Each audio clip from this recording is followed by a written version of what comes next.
we have an existing Fluidmaster fill valve that's leaking. So we're going to replace it in about 30 seconds, no tools. Turn off your water supply. Mine's here underneath the commode, and straight up is on. Quarter turn to about 3 o'clock is off. We're going to remove the top part from our new fill valve and the old one and just switch the tops. Before we do that, make a note of the orientation of your fill valve. See, my hose is coming out around 2 o'clock. And note the height, just so it makes it a lot faster. And this allows you to adjust the water level up and down. So on the new one,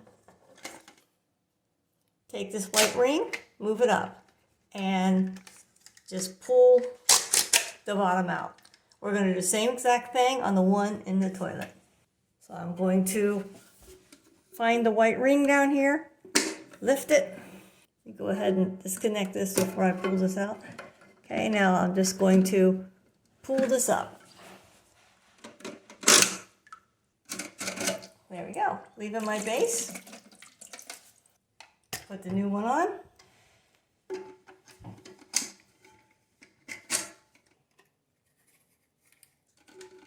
Push it down to about the same height as the other one.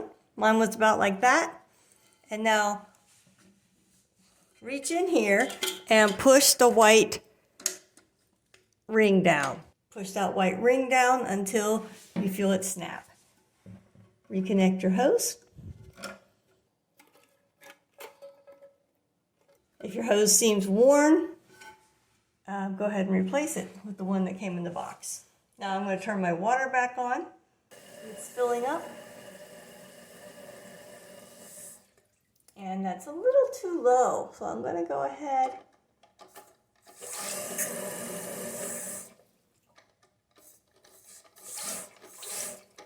adjust this. That's about perfect, right at my fill line. So very simple. I hope this was helpful.